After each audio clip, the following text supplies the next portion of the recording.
Også til meg en liten jukselapp. Altså, jeg da evolusjonær biolog, og har da fått lov til å introdusere denne karen her, og det veldig, veldig spennende, fordi at, altså, jeg skal ta dette på engelsk da etter hvert, men det på en måte en dualisme som eksisterer i biologien også. Det ikke bare sånn at alt helt vel. Vi har da en slags idé om at ting skjer på et vis eller et annet vis. Og jeg skal nå prøve å dra en liten sånn engelsk kontekst da, på hvordan evolusjonsbiologer ser på arbeidet til Wilson. Da. Så nå switcher vi til engelsk, bare sånn at dere vet det, i tilfelle engelsk min så dårlig at dere ikke får det med dere.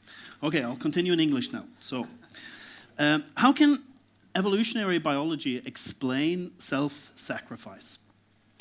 How can the process of evolution that seems to focus on competition and selfishness lead to cooperation and complex social structures?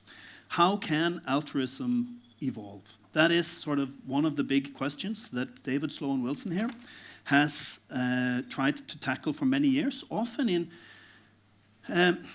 quite different ways than mainstream evolutionary biology have been doing it. Because when you try to explain true altruism within behavioral or evolutionary biology, you end up going down either one of two different paths. You can either talk about, use the sort of the gene perspective and end up with altruism being not altruism, that there actually isn't altruism at all, that it's just apparent altruism, that individuals actually act for their own good, but it just looks as if it's altruism. So that they get indirect benefits later on in the process. Alternatively, you can follow another path and try to explain evolution of altruism that in a way that natural selection works on groups of individuals, so that some groups have individuals that collaborate, and they are favored over groups that don't collaborate. This is then the idea of group selection. And it therefore becomes a question of what level does natural selection work? Does it work on the gene level, or does it work on the group level in creating complex structures? And I was trained as an evolutionary biologist in Tromsø in the mid-90s, and there we actually hardly talked about this idea of groups competing with each other. All the evolutionary ideas we worked with there was mostly gene-centered thinking. And we used group selection maybe, or group selection was given a space to explain diffuse higher, to explain, yeah, complicated higher order structures maybe, but not sort of biological diversity. But the popularity of different ways of looking at how altruism has evolved has sort of swung back and forth. And Professor David Sloan Wilson here has done an enormous job in trying to explain how group selection can be a real and effective way that traits such as altruism can evolve through. He has developed a convincing framework for his ideas and has contributed greatly to the scientific literature and has published many books for a more general audience, which I advise you all to read. They're extremely interesting. And the most interesting thing, I think, also is that his work on altruism has sort of opened doors into scientific disciplines, in particular the humanities and social sciences, where there has previously been a more sort of skeptical view on Darwinistic thinking. And because the gene-centered, sort of selfishness-based, Dawkins-inspired Darwinism that's often portrayed in the media and elsewhere has sort of been reluctantly received in the social sciences and humanities. And it has therefore been extremely interesting to see how the work of David Sloan Wilson has, since the late 90s, become more and more interesting in the context of explaining human behavior and human culture, such as religion and the structures in society then. And that's what I think you're here to talk about today. Namely how we can view society as an organism and what implications this has for how we run society. So please welcome Dr.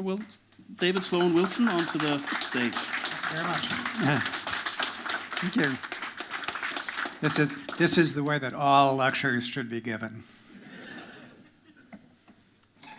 Well, thank you so much. I do love talking in a context like this. I come to Norway a lot, as you'll see, so it's always a pleasure to come back, and this is my first time here, so I'm going up to the Pulpit Rock on Friday.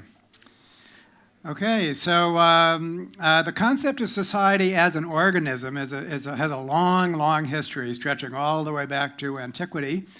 This is actually the cover of the Leviathan by the philosopher Thomas Hobbes, which shows the armor of this giant man here is made up of individual people. So there's a political representation. Of course, religious believers are always comparing their churches to single organisms, as this quote from Corinthians, "Now you are the body of Christ, and each one of you is a part of it." And for the environmentalists, for the Arne Næss fans among us, then we have the concept of Gaia, the idea that the whole Earth is, in some sense, an organism that regulates its atmosphere, or at least should be regulating its atmosphere. So this is a concept that's deeply familiar to us, and yet there's two problems. One is that throughout its long history, it has, for the most part, lacked a scientific foundation. You could say that it was metaphorical, but if you were to try to justify it scientifically, really, there was no way to do so. And secondly, for the last 50 years, we've been taught to think differently. We've been taught to think like Margaret Thatcher here, and to say there's no such thing as society. There's our individual men and women, and there are families. So really, the last half century has been dominated by various forms of individualism and reductionism, which more or less states that we don't understand something unless we've taken it apart, and that you don't understand social phenomena until we understand them in terms of individuals, and especially the individual's self-interest. So against that background, then, I think I have something truly new to report, that the concept of society as an organism has now been placed on a very solid scientific foundation. It explains all sorts of things about the natural world, as we'll see, but it also explains our evolution, our genetic evolution at the scale of small groups, because, large societies didn't exist until about 10 or 15,000 years ago. Back then, all societies were hunter-gatherer groups that were united into small tribes. The same theory explains cultural evolution. How is it, why is it that during the last 10,000 years, our societies expanded into the mega-societies of today, which are hugely variable in how well they work, as we will see. So we have a little more than 200 nations. Some of them work really well, and Norway, you're lucky, is among them. Others work terribly, like Syria. And of course, when you go up to the whole planet, then the whole planet is not governed well. And so we have that ultimate level to achieve. And so we have a theory now that explains all of this, and even more importantly, can be used in a practical sense, basically to improve the way we govern our societies at all scales, from the smallest group all the way up to the planet. So my mission tonight is to just give you an introduction to this. Of course, I can't do more than that, but there's a lot behind it. And so success for me would be to engage your interest, and then to have you continue to develop your interest. And I'm happy to help you with that process. Okay, so if we begin with the Christian worldview that preceded Darwin, then it was part of that worldview that there's harmony and order at all levels, from the tiniest creature all the way up to the cosmos, because of course the world was created by God, and God is omniscient and benign. And the first Enlightenment thinkers, such as Isaac Newton here, although they were challenging scriptures in some respects and basing their ideas on science and reason, in this respect, they more or less assumed that religious doctrine would be correct. In other words, people like Newton thought that indeed there was harmony at all levels, from the smallest creature to the cosmos. And one of the things that was so new and disturbing about Darwin's theory was that it seemed to say otherwise. If you think hard about Darwin's theory, even actually if you think only a little about Darwin's theory, then it leads to a a different conclusion. It presents the possibility that functional order, the kind of order that we associate with an organism such as an insect or a human implement such as a watch, that kind of order might exist at a small scale, but then cease to exist and lead to disorder, for example, at the level of a society or at the level of an ecosystem, much less the whole Earth. And so the idea that what counts as an organism might exist at a small scale and then cease to exist at a larger scale was the possibility that Darwin encountered. And he encountered it when he started to think about altruism, all traits that are for the good of the group, basically. What is required for a group to function well?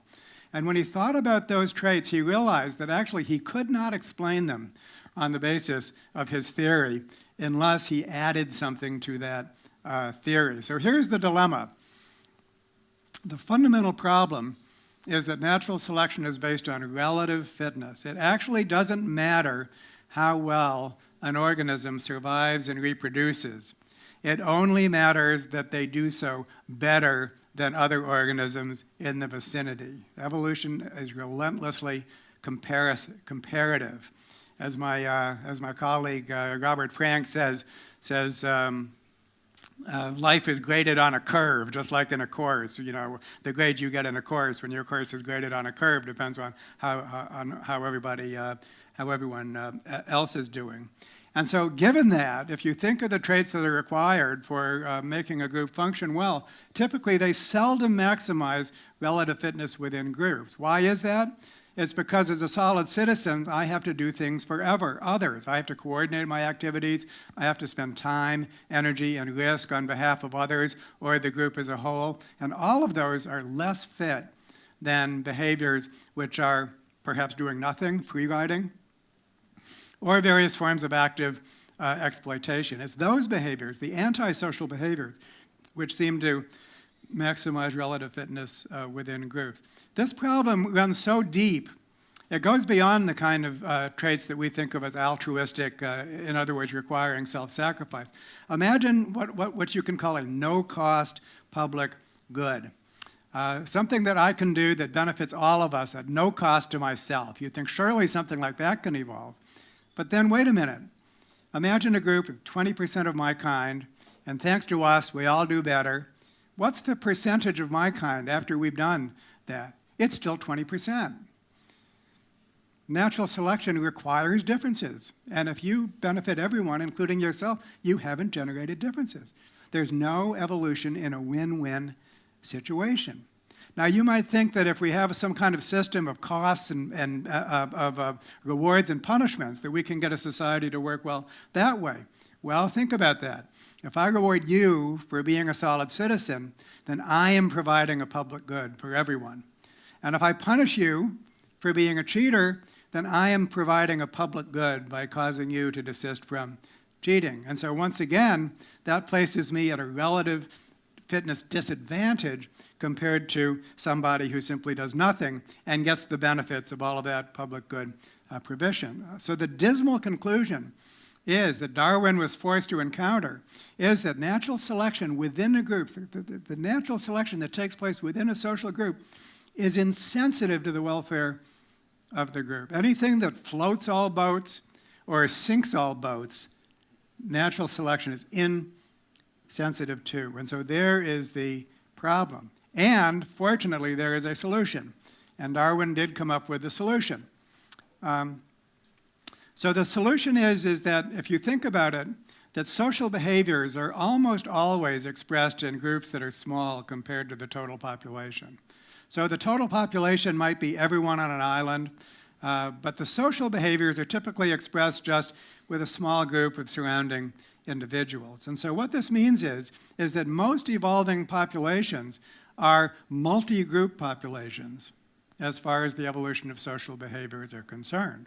And so while it's true that selfishness beats altruism within groups, as we've seen, it is equally true that altruistic groups beat selfish groups. And so as soon as we think about natural selection operating between groups, in a multi-group population. Now we have an evolutionary force which is capable of evolving these solid citizen behaviors, despite the fact that there's opposing selection at a smaller scale between individuals within groups. So this is a very quick introduction to multi-level selection. And do you know it has such a complicated history, but it's so simple. I reckon that you probably got it, because it's actually not hard. So it's not hard at all. And here's something that makes it even simpler. So this is one of my favorite examples. Imagine you're playing the game of Monopoly, and that's all about relative advantage, right? So if I were to offer you $1,000 of Monopoly money, you'd take it. But if I were to offer you $1,000 of Monopoly money, subject to the constraint that every other player gets $2,000, you would refuse it because it would place you at a relative disadvantage. And so if you want to get yourself into a relative fitness mind within a single group, just imagine playing the game of Monopoly. Everything you do will be to basically do better than the other players. That's all that you care about. You don't care about your absolute welfare in any way at all. Your only obsession is to do better than the other players. Okay, so get yourself in that mood, okay? And now imagine we switch the rules and we're going to play a Monopoly tournament. And everyone sitting around a table is playing the game of Monopoly, but the trophy goes to the team that collectively develops their property faster than the other teams, okay? Now just imagine playing the game that way. Last year I had the opportunity to actually do that with a science club of high school students, and we had it on tape. I wish I could show it to you, but it was so fun to see them play the game first one way and then the other way. And so what you can see, I think, if you just imagine it for yourself, is that nearly every decision you make as a team player will be different than playing the regular game of Monopoly. There's scarcely a single decision that you won't alter when you play it as a tournament. Now, to get back to your introduction, you can think of this in an individualistic way. You could think that, okay, when I'm just playing one game, then this is the way I should benefit myself by playing this way. And when I'm playing in a tournament, this is how I should benefit myself playing another way. You can see the whole thing through an individualistic lens. And there's nothing wrong with that. But even when you do, you have to admit that these two situations of evolution in a single group and evolution in a multi-group population is going to call for different behaviors. Whether you call all of the behaviors selfish or you make some other distinction, these are different ways of seeing the same thing. And to elaborate a little bit on your introduction, that's what scientists have discovered over the decades. This great group selection controversy is really the selfish perspective and the multi-level perspective are different ways of viewing the same process. And then more or less everyone is confronted with the fact that when it comes to social behaviors, then evolution is taking place in multi-group populations, and these different trade-offs are taking place. And so multi-level selection, natural selection within groups is like playing the single game of Monopoly, and it results in disruptive self-seeking behaviors. Selection between groups is like the Monopoly tournament. It results in teamwork. These are opposing forces. In many species, they're both going on. And so very often you get a mix of cooperators and selfish individuals being maintained in the population by both forces, but the most important thing is that teamwork does not come for free. It doesn't self-organize. There's no invisible hand. Teamwork requires selection at the team level. Now here's a real-world example. This is not an imaginary example. Let's say that you're a poultry breeder who wants to increase egg productivity of hens. The hens are housed in cages with 9 hens per cage. That's outlawed in Norway, but still takes place in the United States. Actually, if you had them running around in groups, it would be no different, by the way. So in experiment 1, you select the most productive hen within each cage to breed the next generation of hens. That seems to make sense. It would seem like egg laying is an individual trait, right? You count the eggs coming out the hind end of a hen, and that's what you select on. In experiment 2, you select the most productive cage, and you use all the hens within the cage to breed the next generation of hens. So this was done by a poultry breeder named William Muir in the 1990s. And the results of the first experiment are shown here. And what you see are not 9 chickens, but only 3. The other 6 have been murdered. And these 3 hens have plucked each other in their incessant attacks upon themselves. So what is going on? Egg productivity plummeted, by the way, over the course of 5 generations. This took place over 5 generations. And egg productivity plummeted despite the fact that the most productive hen was being selected each and every generation. So I think you know what happened here. You were selecting for the biggest bully. The most productive hen in each cage was the most aggressive hen, and aggression is highly heritable.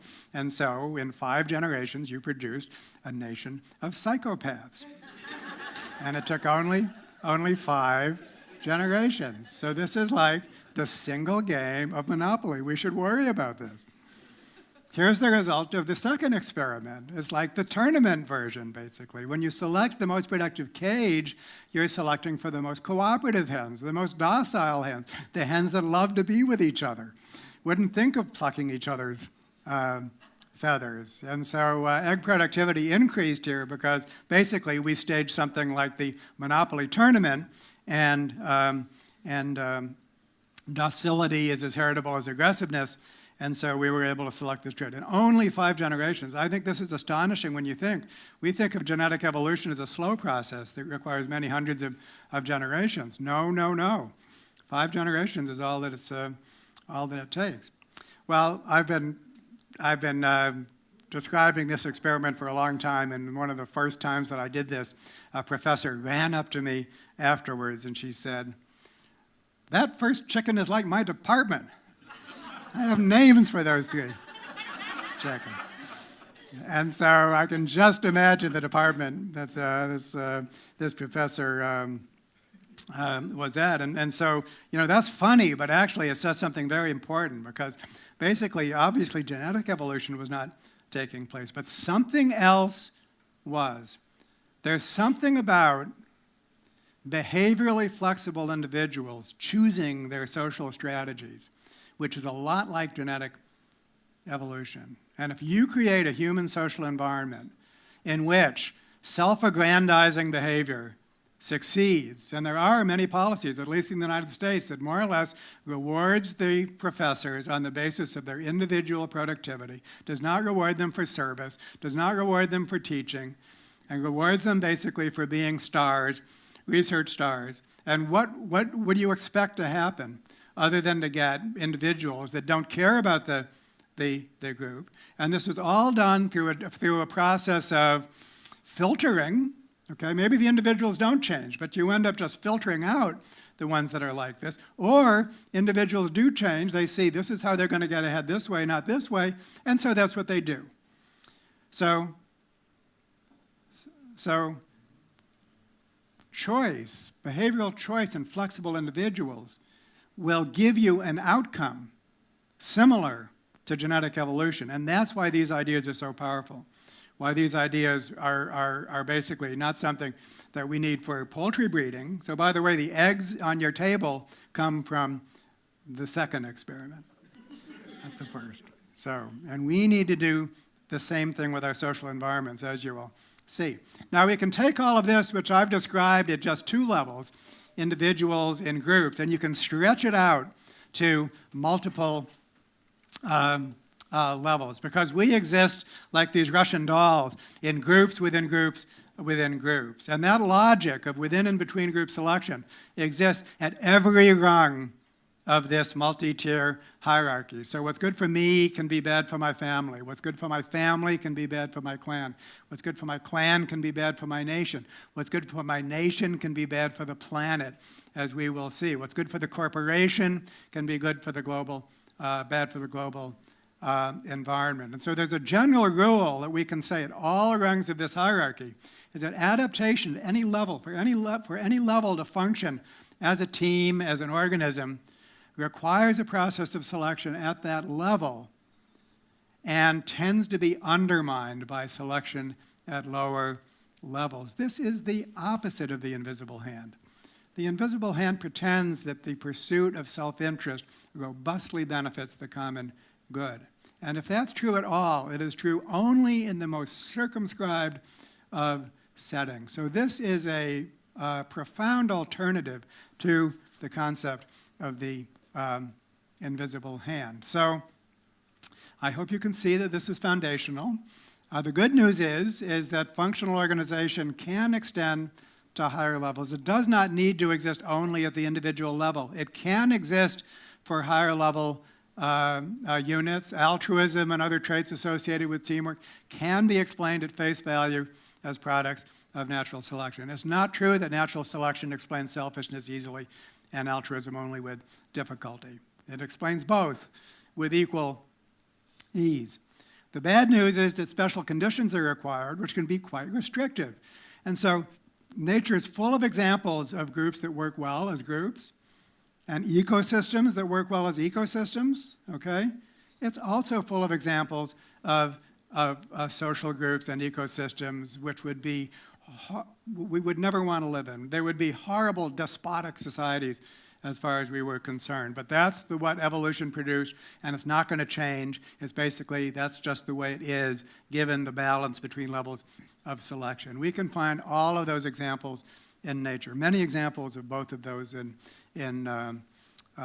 nature. So there's still no justification for the Christian worldview of harmony and order at all scales, from the smallest to the largest. And the Christian worldview is manifested in places that you don't know, that are not religious. So I actually think the invisible hand concept, the concept of laissez-faire, that economic systems just will work out well and we shouldn't disturb them, is a manifestation of the Christian worldview. And there's some complex systems views that basically think that functional organization is just going to self-organize out of complex systems, which also I think is erroneous. Erroneous. Smart people have these beliefs, but they're still erroneous. So, and this is something which is made very clear by multi-level selection. Now, the next major concept, which brings us to the concept of society as an organism, is called major evolutionary transitions, and it follows directly from multi-level selection theory. What it says is that this balance between levels of selection, selection within groups favoring selfishness, between groups favoring altruism, this balance can itself evolve. And it has happened that mechanisms evolve that suppress the potential for disruptive within-group selection to the point that between-group selection becomes the dominant evolutionary force. And when that happens, then the group becomes so cooperative that it literally qualifies as a higher-level unit in its own right. The defining criterion of an organism is not physical boundedness. It is cooperation among the parts. I mean, even you are not as physically bounded as you might think. All of your neurons are separated by a tiny space called a synapse. If you take a honeybee colony, then the honeybee workers are separated by a much larger space. They can be distributed over an area of several square kilometers. But they still coordinate and communicate so well that they qualify as a superorganism in every sense of the word. Your immune system inside your bodies is a fascinating example, part of your body, of a dispersed system, basically, in which all of the specialized cell types of your immune systems are very much spatially dispersed, more like a social insect colony than like your nervous system. And of course, that's still part of you as an organism because of the symphony of coordination that takes place through chemical signaling, right? Much like bees that are foraging in the field. And so these major evolutionary transitions have been taking place throughout the history of life. The first documented example was discovered by a cell biologist named Lynn Margulis. And what she proposed is that nucleated cells called eukaryotic cells, are much more complex than bacterial cells called prokaryotic cells. But of course, everyone thought that eukaryotic cells must have evolved by small mutational steps from bacterial cells. And what Margulis proposed is no, they evolved as communities of bacteria. So as symbiotic associations of bacteria, which became so cooperative that they became the higher level organism. Then that idea was used to explain multicellular organisms, such as you and I. And actually, you might think that multicellular organisms would be easy to explain because the cells in our body are genetically uniform. Okay, we begin with a single fertilized cell which divides, and so all of those cells are genetically uniform, except, wait a minute, with every cell division there's mutations, and there's many, many hundreds of cell divisions before a multicellular organism becomes adult. Then genetic diversity is being created with each and every cell division. So by the time you get to my age, then you have hundreds and hundreds of cell lines, basically, and some of them, just by chance, replicate faster than the neighboring cells. They become what's called neoplasms. They're not cancers yet. And there's no advantage for the organism. They simply happen to replicate more than that's what natural selection is. That's the difference in reproductive value. The monopoly game is taking place inside our bodies. And as that goes on and on and on, then these cells evolve to spread more and to disperse. That's called metastasis. So cancer is an example of natural selection taking place inside the body. And unless multicellular organisms didn't have very effective cancer prevention mechanisms, then they could not exist as multicellular organisms. It's thanks to those protections that we don't get cancer until we're pretty old. So that's a great example of multi-level selection. Eusocial insect colonies, as I've said, maybe even life itself originated as groups of cooperative molecular reactions. So groups all the way down, perhaps, to the origin of life. Okay, so now to take stock. I don't know how much time has elapsed, but I wanted to show that the concept of society as an organism has been placed on a solid scientific foundation. Every biological unit that is currently called an organism is, in fact, a highly regulated society of lower-level units that evolved by between society selection. And so in my field of evolutionary biology, the concept of society and organism have truly become merged with each other. And all of this has taken place within the last, I would say, 30 years, 40 years at most. That's how new it is. So it remains for me to explain these other things, and I'm going to now flash through them faster, because I especially want to get down here, how we can use this in a practical sense. So this concept of major evolutionary transitions explains why we are so unique as a species. Basically, human genetic evolution is the newest example of a major evolutionary transition. This is an average day in a chimp colony. Yes, there's some cooperation, but there's a lot of competition. And most chimps are obsessed with being the alpha chimp. What made us so special as a species was that we were able to suppress this kind of behavior, basically by the subordinates being able to collectively resist domination. This is sometimes called reverse dominance. In a human group, if the biggest, baddest individual tries to do something like that, they will be collectively opposed by the others, and they have the wherewithal to do it. And weaponry might be a big part of it. One of the speculations is that the ability to throw stones, when we moved out into the savannah and we evolved the ability to throw stones, at first to keep away predators and scavengers and things like that. And anatomically, we throw stones incomparably better than any other primate species. That took place in early human evolution. But as soon as we could do that, we could stone each other. Yay! But something like that, and language could have something to do with it. If we can talk to each other, then we have a history of interactions. We know what your reputation is, basically. Have you been a good person or not? And if so, then I can avoid you, or I can go to you, or I can punish you. In extreme cases, we can execute you. And capital punishment is something that has been documented in the anthropological record around the world. If somebody is so aggressive that they just cannot help themselves and they become a serial killer, then they will be executed. And often the way that has happened is, in order to avoid a blood feud, then they get the kinsperson to execute. It doesn't matter that he's your brother. You got to get rid of him. And they do. So these are all things that are very distinctively humans. And so that's why humans are capable of cooperating. I love this photo. It's a children's game, and I actually don't know what the game is. But the fact that they're all sitting around and they've created this beautiful circle of their feet, to me, is kind of emblematic of the ability of hunter-gatherers, small-scale society of all sorts, to function as an organism, you might say. And so this really explains the nature of human moral psychology. Isn't it interesting that there's two sides to morality? It's fundamentally concerned with the welfare of others and a group as a whole.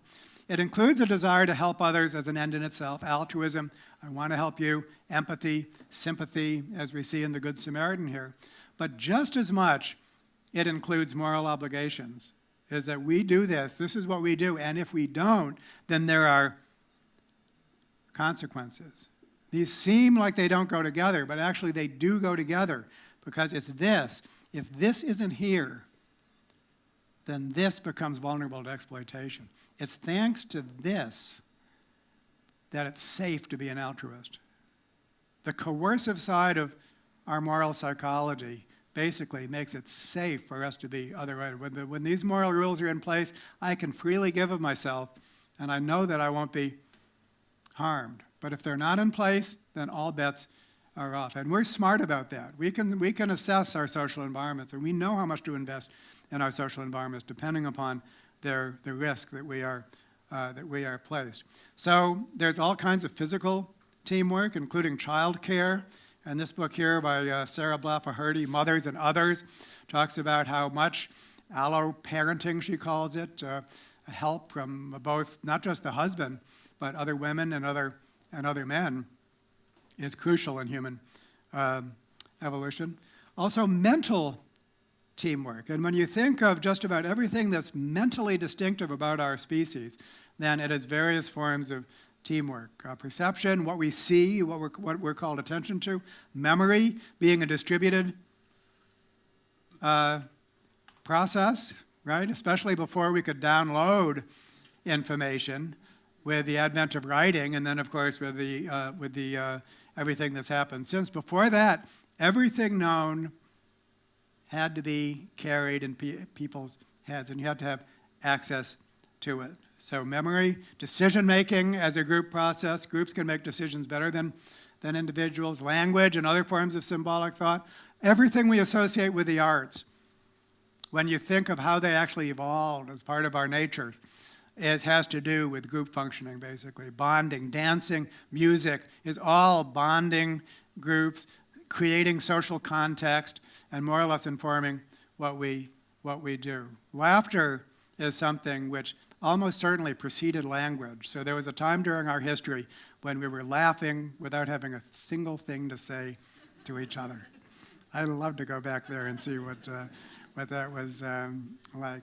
And thanks to all of this, the ability to transmit learned information across generations, then cultural change became an evolutionary process in its own right, a true evolutionary process that sits side by side with genetic evolution and then co-evolves with it. So gene-culture coevolution is one of the developments that's been taking place in my field of evolutionary biology. And once we had the ability to adapt rapidly to our environment by cultural means, then this autocatalytic process started, in which the ability to produce food then resulted in an increase in scale in society, and then up to the mega societies of today. All a process of multi-level selection, which means that there's a lot of back and forth. The rise of empires, the fall of empires, the rise of civilizations, the collapse of civilizations as a multi-level process. And Peter Turchin, my colleague, describes this beautifully in his book, Ultra Society. So please put Ultra Society on your reading list. I'm sure you'll be informed by it. Okay, so I've just sped through this because I want to get to this. And so forgive me for my brevity, but hopefully I've given you just enough to engage your interest. So enter Elinor Ostrom. I ask this at every talk I give. How many of you have heard of Elinor Ostrom? No shame if you haven't. Okay, thank you. And that's about average for groups. Typically some, but not the majority. She was a political scientist who received the Nobel Prize in Economics in 2009. And what she did was she studied groups that manage common pool resources, such as forests, fisheries, fields, irrigation systems. And these were thought to be vulnerable to the famous tragedy of the commons, which I bet most of you have heard that phrase. The idea that when you have a common pool of resources, the temptations to take more than your share, and then it becomes overused. And conventional economic wisdom held that the only solutions were to privatize the resource, so privatization, you've heard about that, or some kind of top-down regulation would be required. And what Ostrom showed was that no, when she actually studied common pool resource groups around the world, many from traditional societies, she found that some, but not all, were able to manage their resources just fine on their own. And she was able to derive the core design principles, basically the secret of their success, what they did, what the successful groups did that the unsuccessful groups did not do. So she derived 8 core design principles that enabled these groups to function well as groups and manage their affairs. And without further ado, I'm going to show you the 8 core design principles. And when I do, I want you to think about the groups in your life, okay? Pick a group, some group that's important to you, and just ask yourself, how well does your group function in the first place? And then, how well does your group implement these core design principles? Number 1, the groups that work had a strong group identity and purpose. They knew that they were supposed to be managing the resource. They knew who was in the group. They knew what the boundaries of the resource was, so on and so forth. Those are the groups that worked. Number 2, proportional equivalence of cost and benefits. A group is unsustainable if some members are getting all the benefits and other members are supporting all the costs. There has to be proportionality there. It doesn't have to be even Steven, but those who give, basically what you get from a group has to be proportional to what you give to the group. Groups that were not like that tended to work poorly as groups. Number 3, inclusive decision-making. If you're not part of the decision-making process, then it's very easy for the group to make a decision that was not in your interest. So it does not have to be strict consensus-based, but it has to be open enough for input so that everyone is involved has access to the decision-making process, at least enough to know that it's fair and that it's working well as far as they are concerned. Number 4, monitoring. If we have agreed upon behaviors, we have to monitor them so that we know that we're doing what we agreed upon to do. Number 5, graduated sanctions. If you're not doing what you're supposed to do, something needs to be done about it. We don't have to be mean. Be nice at first. Most people are eager to be in solid citizen mode, but you still need to escalate in cases where gentle reminders are not enough. So graduated sanctions. Fast, fair conflict resolution. Conflicts will occur in most groups, and there must be a way to resolve them quickly in a manner that's regarded as fair by both parties. And so this is important. You try to not create just a winner and a loser situation, but you try to basically do something that both parties can feel that they've gotten something out of. Number 7, local autonomy. A group must be able to manage its own affairs. It must have the elbow room to manage its own affairs in order to do these other things. And then number 8, appropriate relations with other groups. This is very important because what it means is that these core design principles are scale independent.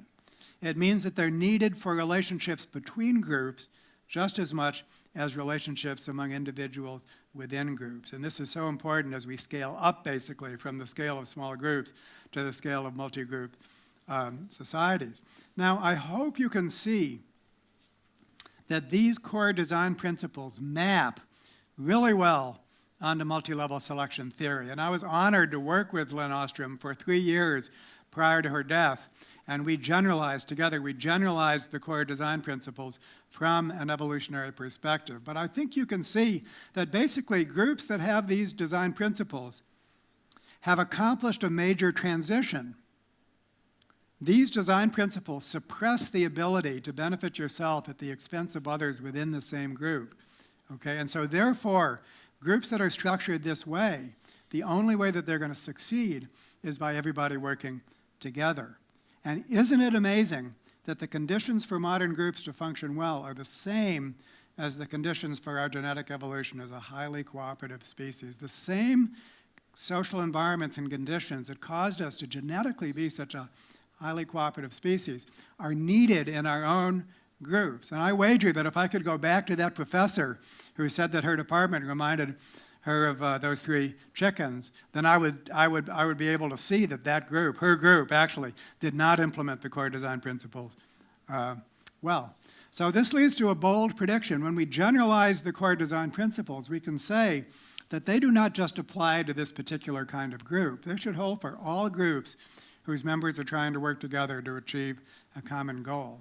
In a sense, working together is a common pool resource that requires these core design principles. So the prediction is that I could go to any kind of group, a business group, a neighborhood group, a school, any group, and I will see that they vary in how well they perform. There'll be a bell-shaped curve. Most will be in the middle. Some will be outstanding. Others will be terrible, okay? And that the performance of the group will correlate with the core design principles. Just what Ostrom showed for one kind of group should apply to all kinds of groups. And so one of the things that I'm doing now is I'm testing that. And we have a little tiny survey that I had the link up at the beginning. So we're gathering numbers. And I actually definitely want to compare Norwegian groups with other kinds of groups, by the way. So hopefully some of you have taken the survey, and I can provide the link for others. This is some data from that survey for other populations.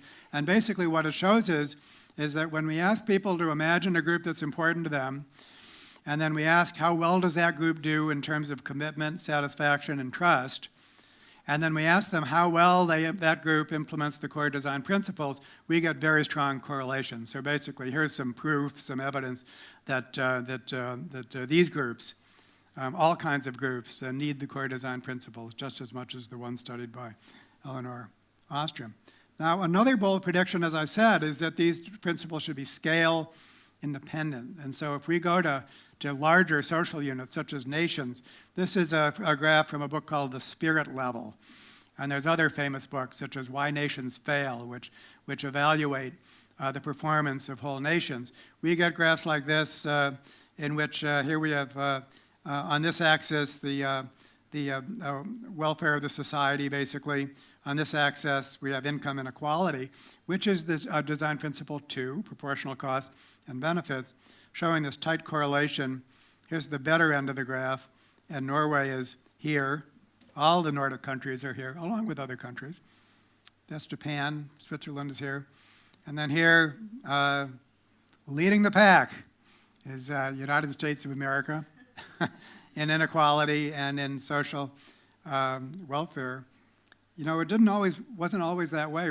You can compare nations, but you can also compare a single nation during its history. And if you do that for the United States, you see that it's swung like a pendulum. And so there's been times in its history where the United States was over there. And whenever I talk about Norway and the United States, they say there's no comparison there's no basis for a comparison there. Norway has oil, as if we don't. But you don't have to compare the United States with Norway. You only have to compare the United States with the United States at a previous point in its history. And so that leads to the project that I'm doing with Dag Hessen, among others, and Dag will be here at this event. We have an essay called Blueprint for the Global Village, which basically does what this talk does, describes multi-level selection, but makes the point that when we get to the top end of this multi-level tier of hierarchies, then even Norway, which does so well for itself, can turn selfish when it comes to its behavior as a global citizen. For example, how it manages its sovereign fund. Should it develop its oil, or not? So here now, it's the same dilemma. That's the point I want to make. It's the same dilemma of whether Norway is going to do things that basically put, my nation first, or whether there's some sense in which we have to, what's best for the planet, and then we have to do something. But what that is complicated because you can't put yourself at too much of a disadvantage. So the main point I want to make is that the same dynamic is taking place at this largest of scale. What we think about with the European Union and global governance in all of its forms is just the same problem. This theory is scale independent. So we're doing this a practical change method. I think you can see that we can take these design principles, and if a group doesn't have it, then they can learn it. And so we're doing that. Here's some data from a colleague in Australia who worked with one of the government agencies in Australia. And what made this so interesting is that the Australian government gives a survey to all of its public employees every year about how well they regard their agencies. And so we were able to compare the agency that my colleague worked with all the other agencies in Australia. And we had these outstanding gains on these positives. I'm proud to work in my agency. Managers in my agency value employees, all of these things. The rest of the agencies suffered this decline here because the Australian government ushered in a new conservative regime, and all the public employees were depressed about that. But okay, so now here's just to recap here. I've tried to tell you about the concept of society as a organism. I've gone through these points here, and I've indicated that Norway is actually a special place to be studying this, in part because it works so well as a nation. It's managed to basically scale up the core design principles better than most nations. And in addition to DOG, I've been working with my good friends Nina Vidacek and Atle Midtun on this project for several years, and I look forward to continuing. So thank you very much.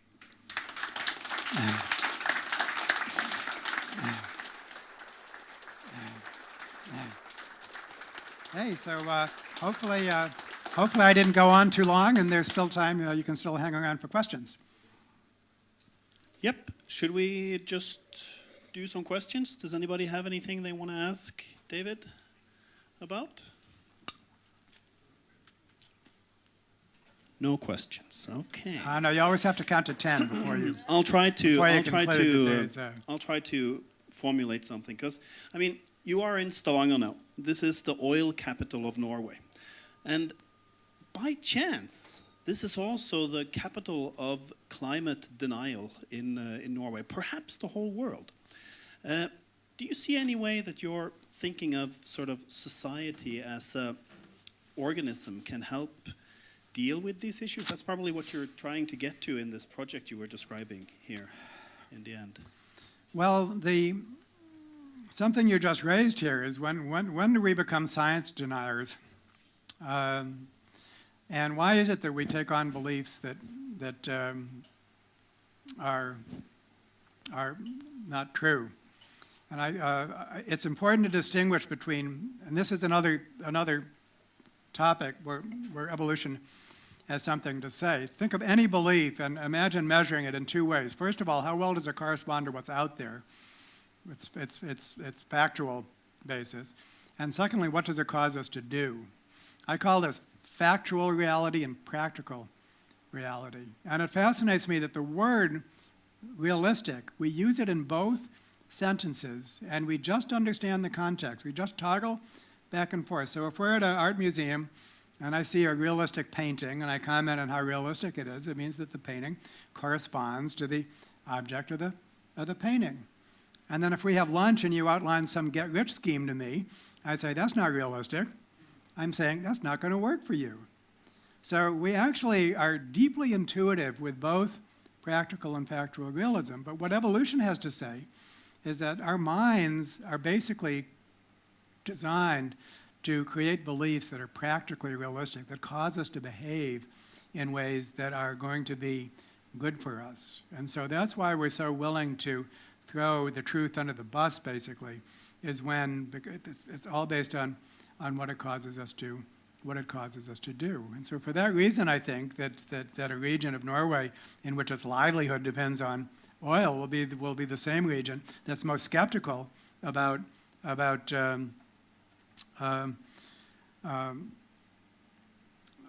climate change and what to do about it. So what can be done about it, I think, often requires various kinds of agreements, so that people begin to do things simultaneously. If you don't do that, then you're placing yourself at a competitive disadvantage. And one of the problem with the global economy is that that doesn't happen. So, for example, if nations vary in their tax rates, then businesses can go to the least nation and things like that. Robert Frank, the economist I talked about before, made a nice miniature comparison that if you're playing hockey, every hockey player would like to wear a helmet because otherwise they're going to get concussions. On the other hand, if they just have their choice, it turns out if you don't wear a helmet, you could actually play hockey better than if you wear a helmet. So if there's no rule, then no one will wear a helmet. So what you have to do is you have to come with some kind of norm or rule. Everyone wears a helmet. And we're going to enforce that, and then everyone's happy that you did. So I think that what's needed is more of that, basically, that everyone involved basically agrees to do something, and then they don't get that fitness, that disadvantage. And when that doesn't happen, then you're faced with a very hard choice if you refrain from doing something, then not only do you not benefit from it, but basically it might not actually be best for the whole system either. Yep. Any other questions? Yep. Yeah. Excellent. Yes, I have a question regarding the ethical side of using the organism metaphor for society, because there is this, in ethics, there is this trend of holism, like environmental holism or holism generally, where you think that, okay, when you're talking about, or you could talk about society and ecosystems as an organism, and it has a value in itself as being this organism. And that means that it would not be appropriate to talk about its content as having a value of itself, or at least it would be a secondary investigation. So for what it would, the organism would be the prime instance of having value, and then you had to see regarding or what would the content, how would it have function, or how would it work functionally for the whole. So, for example, for a society, it would be, well, we would say the Norwegian society would have a value in itself, as being this group with the Norwegians, but every Norwegian would, perhaps we should not focus on every person or every commune or every local instance of having value. And you could also use the same on ecosystem, as that everything that works functionally for our ecosystem or is preserving the ecosystem will have a value, but not a value in itself. But what do you think about this when you're speaking about we should see or regarding with the group selection? What are your thoughts about this? Well, that's a deep question that you're asking, and so let me just touch on a few things. Multi-level selection does not make everything nice. It does explain altruism, but that altruism is typically within group altruism, and very often those altruistic groups then behave unethically towards other groups. And so it really doesn't eliminate selfishness so much as create a form of selfishness at the group level, and all of those problems exist up the scale. And so what that means is, and this is actually a very powerful prediction to me. I mean, a lot of people, I'm sure a lot of people in this room, even though we're at the oil capital of Norway, have an environmental ethic and an earth first ethic, basically. That basically we should be formulating policy with the welfare of the planet in mind, and we should be orchestrating our lower level activities in order to do that. Basically subordinate our lower level activities with the highest level good in mind. So that's not unusual. But what multi-level selection provides is a lot more scientific authority for that than it had before. It says at a foundational level that if you don't do that, it will not work out well for you. The pursuit of lower-level self-interest simply does not benefit the common good. And so therefore, the only way to have planetary goods, basically, is to plan with that in mind and then subordinate the activities. Now, that doesn't mean that you practice self-abnegation, because you can, if you coordinate things appropriately, then it's healthy all up and down the line. And I think that something I didn't get a chance to say is that if you really think hard about multicellular society and the need for a large-scale human society to be like a multicellular organism, well, the cells have to be healthy. And one of the problems with many large-scale societies, here's another thing where Norway does somewhat better, and that in part because of its cultural heritage of dugnad and things like that, basically working in groups. It's a part of your educational system. You teach cooperation in school much more than many other nations. So I would say that life at the level of small groups is probably better in Norway than in many other places, and that's one reason why Norway works well. So you need to have strong cells, and that's something that should be done any place. And the fact that you're working for planetary welfare doesn't mean that you're sacrificing anything down the line. You need the strong cells in order for individual welfare and for efficacious action at larger scales. Now, when it comes for your moral justification of environmentalism and whether nature is valuable in its own right, as opposed to as something that we need to preserve for ecosystem services or something like that, that's just inherently diverse. It's as if, like, it's very hard to have a single justification for that. And the question as to whether you need a justification or whether you can work with multiple justifications is just an interesting area to explore. When we think of scaling up, then one thing that happens with a small group is that pretty much they agree on the same set of norms. So all of us basically agree on what's right and wrong, and that's pretty simple. As you scale up, of course, that becomes very difficult, and yet it's needed. That's the first design principle. We have to think of ourselves as a single group, and we have to have a sense of purpose. There has to be something that unites us. And I mean, all of the discourse that's taking place now with international politics, the divisiveness and all of that. What's our primary unit? Is it the nationalistic movements and all of these kinds of things? Is this playing itself out and struggling to find itself at a large scale? And then I'm going on too long, but I just wanted to mention a couple other things that's problematic about the idea of a superorganism. Some kinds of superorganisms we would not want to emulate because basically it causes the individual to become much more mindless than before.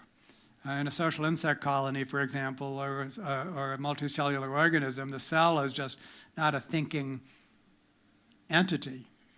And I think we want the kind of society which enables us to be part of the brain of the society, as opposed to having classes of people that just don't do anything that's mindful at all. So that's something to worry about. And then you have societies such as Nazi Germany, for example, which for the good of the group, I think was stamped on its coins. But the fact was the way the group was organized was inherently structured so that exploitation would take place within the group. So basically what you need to do is you need to work with groups, and you need to get those groups to function well as groups, but then those groups have to be mindful about the role that they're playing in the higher ecosystem. And so they have to be pro-social, not just within themselves, but they have to be pro-social up the scale. And they have to do it in mind with the fact that although they want to be cooperative agents, that they're existing in an ecosystem in which there's some uncooperative agents, and that has to be managed, and it can be actually. So you look at some business movements, corporate responsibility movements and so on, and you see businesses that really want to do the right thing. They genuinely do. They're like altruistic businesses. And can they survive in the business world? The answer is yes, as long as there is at least enough other businesses so that they can get together and then they can benefit from cooperation at that scale. That's how it works at the smaller scale. So there actually is a template that's out there.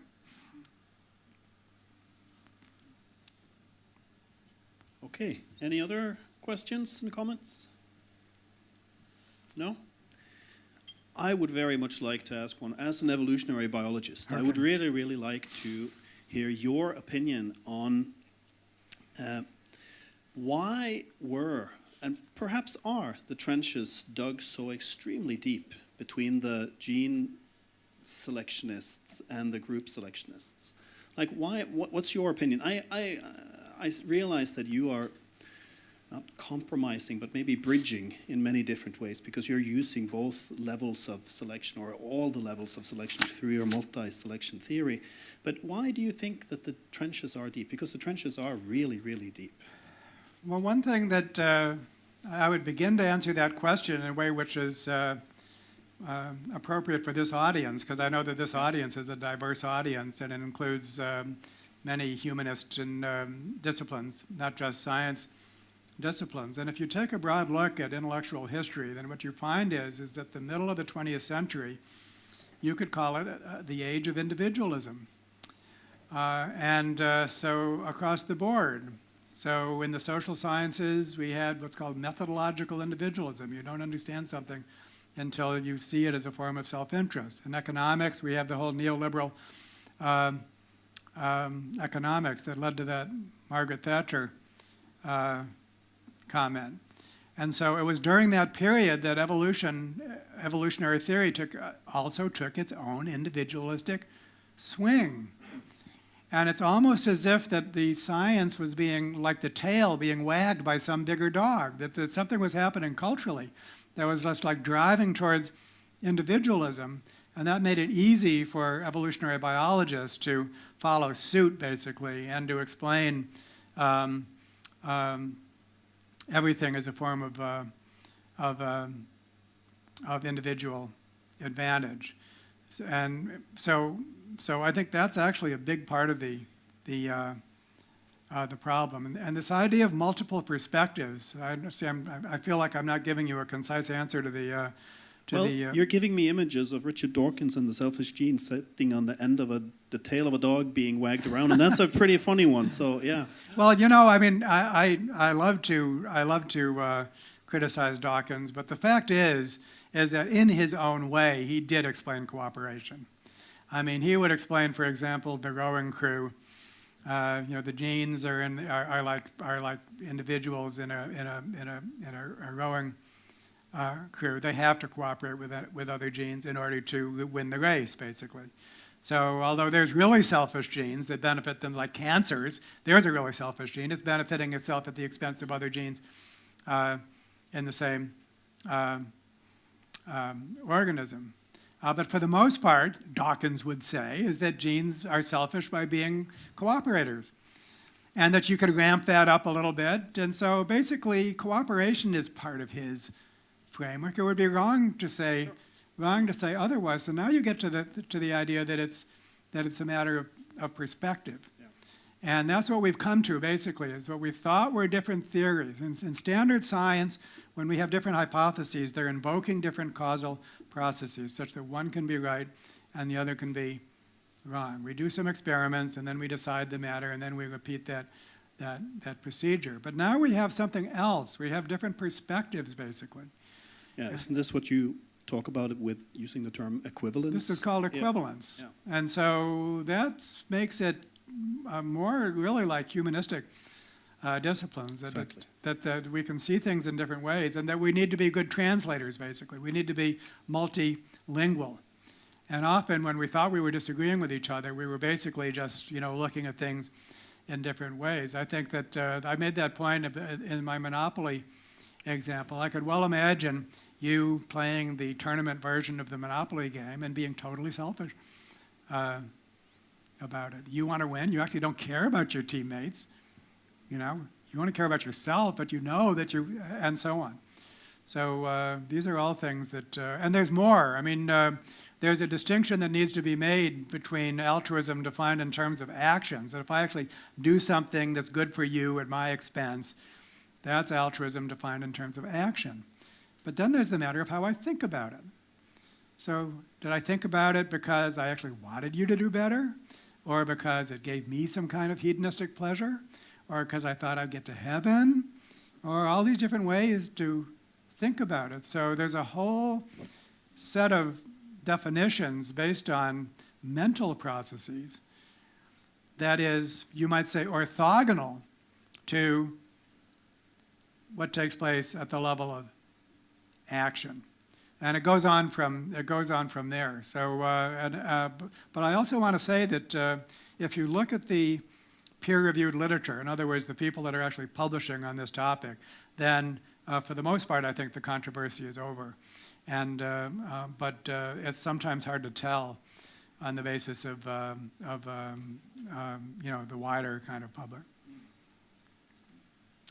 Okay. Anyone else?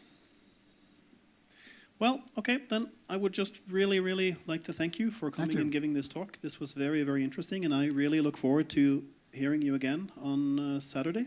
So yes, thank you. And that will be more or less the same thing, although a little bit more through the lens of an individual person in a group. And the question is, do their altruism or not? But really a perspective change, but the same basic topic. Thank you.